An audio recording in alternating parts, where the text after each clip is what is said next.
ఈ భూమి మీద ఉన్న అన్ని బీచుల్లో కలిపి ఎన్ని ఇసుక రేణువులున్నాయో అంతకన్నా ఎక్కువ నక్షత్రాలు ఈ విశ్వంలో ఉన్నాయి.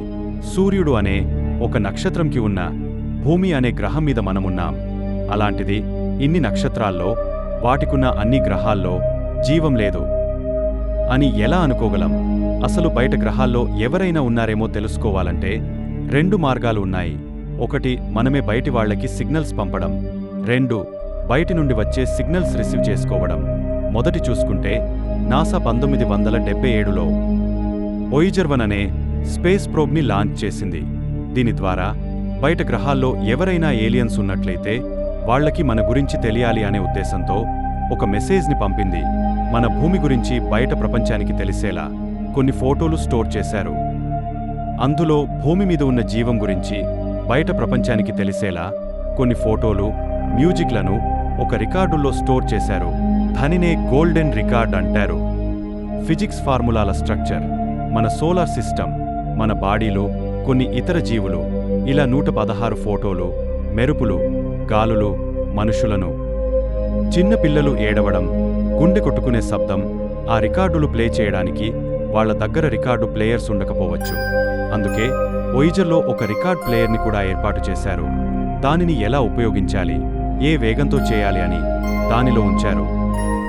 ఏదో ఒకరోజు ఏలియన్స్కి వోయేజర్ ద్వారా పంపిన గోల్డెన్ రికార్డుల మెసేజ్ అందితే ఈ విశ్వంలో వాళ్లే కాకుండా మనం కూడా ఉన్నాం అని వాళ్లకు తెలుస్తుంది అనేది నాసా వాళ్ల ఆశ.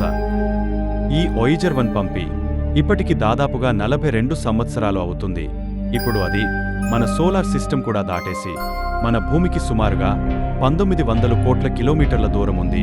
ఇప్పటివరకు మనిషి పంపిన వాటిలో అంత దూరం వెళ్లిన ఆబ్జెక్ట్ ఇదే. దగ్గర్లో ఉన్న సెల్ టవర్ నుండి మనకు సరిగా సిగ్నల్ ఉండదు.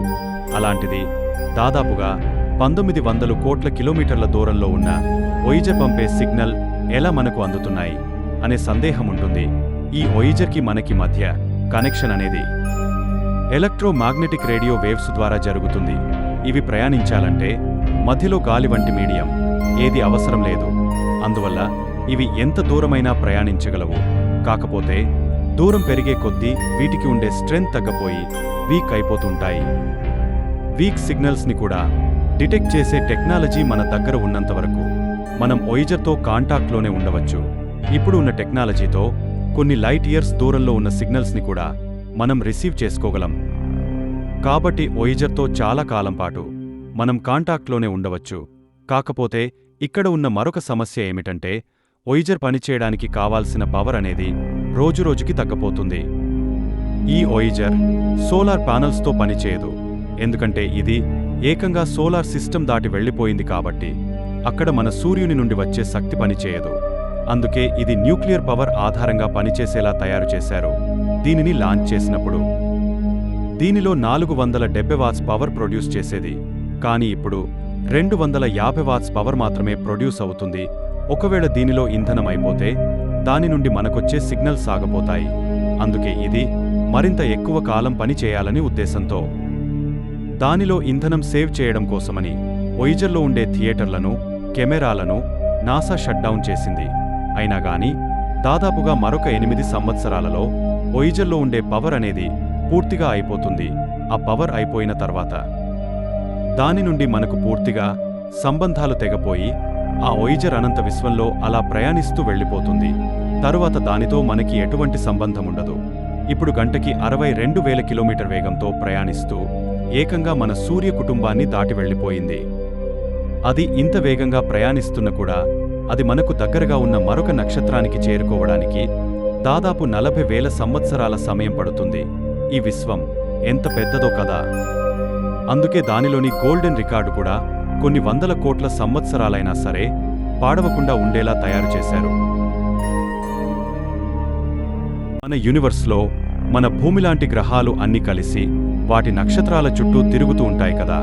అలా కొన్ని కోట్ల నక్షత్రాలు కలిస్తే గెలాక్సీగా మారుతాయి. అయితే మన గెలాక్సీలో మన సూర్యుడు లాంటి నక్షత్రాలు సుమారుగా 40,000 కోట్ల నక్షత్రాలు ఉండవచ్చని నాసా వాళ్ల అంచనా. ఇలాంటి గెలాక్సీలు కేవలం మనకు కనిపించే యూనివర్స్లో 20 లక్షల కోట్ల గెలాక్సీలు ఉండవచ్చని అంచనా. అయితే మన యూనివర్స్లో ఉండే గ్రహాలు, నక్షత్రాలు అన్నీ కూడా వాటి చుట్టూ అవి తిరుగుతూ ఉంటాయి కదా. అలాగే మన భూమి తన చుట్టూ తాను తిరగడానికి ఒక రోజు పడుతుంది. అలా ఈ గేలక్సీలు కూడా తమ సైజ్ అండ్ మాస్తో సంబంధం లేకుండా వాటి చుట్టూ అవి తిరగడానికి 100 కోట్ల సంవత్సరాలు పడుతుందని రాయల్ ఆస్ట్రనామికల్ సొసైటీకి చెందిన సైంటిస్టులు కనుగొన్నారు. ఒక్కసారి తిరగడానికి 100 కోట్ల సంవత్సరాలు అంటే 1 నెల పూర్తి కావాలంటే ఎన్ని కోట్ల సంవత్సరాలు పడుతుందో మన ఊహకి కూడా అందదు కదా. ఇతని పేరు డెన్నిస్ హోప్. చంద్రుడి మీద భూమి ఇతనిదేనట. ఇతనికి రియల్ ఎస్టేట్ బిజినెస్ అంటే చాలా ఇష్టం. అయితే భూమి మీద రేట్లు ఎక్కువగా ఉండటం వల్ల చంద్రుని మీద కన్ను వేశాడు. దానికోసం ఒక లూప్ హోల్ని కనుగొన్నాడు. 1967లో జరిగిన యునైటెడ్ నేషన్స్ స్పేస్ ట్రిప్లో ప్రపంచంలో ఏ దేశానికి కానీ ప్రభుత్వానికి కానీ మూన్ మీద ఓనర్షిప్ ఉండకూడదని నిర్ణయించింది. కానీ ఇండివిజువల్ గురించి ఏమీ చెప్పలేదు. అయితే గవర్నమెంట్కి ఓనర్షిప్ ఉండకూడదు అంటే ఇండివిజువల్గా ఉండొచ్చా అని అనుకున్నాడు. అయితే చంద్రుడి మీద ల్యాండ్ తన సొంతమని, ఒకవేళ కాదు అనుకుంటే ఏ కారణం వలన తన సొంతం కాదో చెప్పాలని ఐక్యరాజ్య సమితికి ఒక లేఖ రాశాడు. కాని ఎటువంటి రిప్లై రాలేదు. అక్కడి నుండి ఎటువంటి రిప్లై రాకపోవడంతో యునైటెడ్ నేషన్స్ దానికి అప్రూవల్ ఇచ్చినట్టే అని చంద్రుని మీద భూమి అమ్మడం మొదలుపెట్టాడు. అలా 1 ఎకరానికి $5 నుండి $500 వరకు అమ్మడం మొదలుపెట్టాడు. ఇక్కడ విచిత్రం ఏమిటంటే జనాలు కూడా కొనుక్కుంటున్నారు. అలా అతను సుమారుగా 61 కోట్ల ఏకరాలను అమ్మేశాడు. ఒకరికైతే ఒక దేశం సైజులో ఉండే 26 లక్షల ఎకరాల ల్యాండును $2,50,000కే అమ్మేశాడు. ఒకసారి చైనా దేశం మూన్ బేస్ని నిర్మిస్తామని ప్రకటిస్తే తన దగ్గర పర్మిషన్ తీసుకోకపోతే చంద్రుడి మీదకు చేరుకోవడానికి వీలు లేదని ఒక వార్నింగ్ లెటర్ కూడా రాశాడు. కానీ కొంతమంది అధికారులు మాత్రం చంద్రుని మీద భూమి ప్రభుత్వానికి అధికారం లేనప్పుడు వాళ్ళ సిటిజన్స్కి కూడా ఇది అప్లై అవుతుందని చెప్తున్నారు. కాబట్టి అతను అమ్ముతున్న భూమి వాలిడ్ కాదని చెబుతున్నారు. కానీ అతను అమ్మడం మాత్రము ఆపడం లేదు. ఇతను కాకపోయినా అన్ని లక్షలు పెట్టి కొనుక్కునే వాళ్ళ ఆలోచించాలి. ఇది ఫ్రెండ్స్ ఈరోజు ఎపిసోడ్. రేపు మరో ఎపిసోడ్తో మీ ముందు వస్తాను. సబ్స్క్రైబ్ చేసుకొని లైక్ చేయండి.